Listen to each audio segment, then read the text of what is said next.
So I work as a librarian assistant at the Rockford Public Library at the downtown location, and we have a wonderful local history room there, and a lot of people come in to research their house or just Rockford's history. And so when people come to talk about ghosts, they send them to me, which means that sometimes I get some people that have interesting stories, and then I get some real characters. And so one day they called down and said they were sending a gentleman my way, and lo and behold, Steve walked in the door, and he wasn't as crazy as some of the other ones that I've seen. So we got along really well.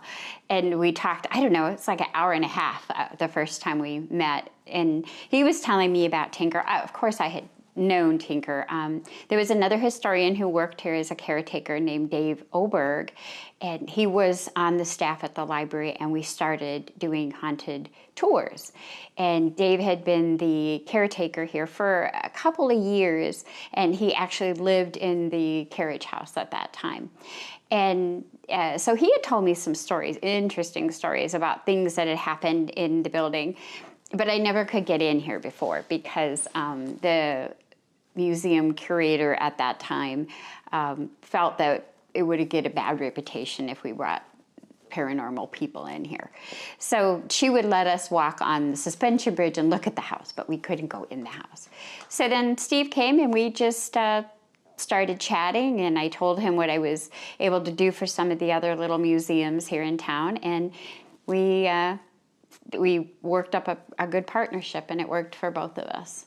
When people ask me what the most haunted place in Rockford is, which I get that all the time, I say Coronado's pretty haunted too.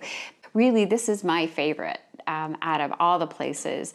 If you want to bring a tour in, and I never can guarantee that something will happen, but usually with Tinker, the chances are more likely that something will happen, and we've had that occasion happen quite a few times.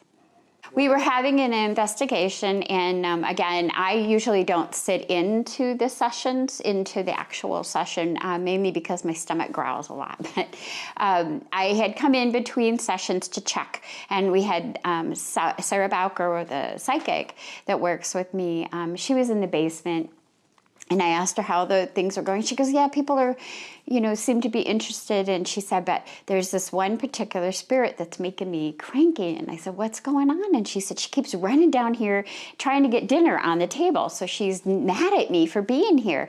And she said, so she's running up and down the stairs. And as we were standing in the basement, she pointed to the staircase that runs between the basement to the kitchen up here on the first floor.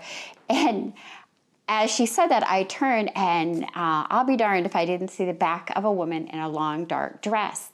And Sarah and I, being the professionals that we are, both screamed and grabbed each other's hands, and we were like 8-year-olds because I hadn't seen anything quite that clear prior to that. So it was in a pretty exciting moment for the two of us.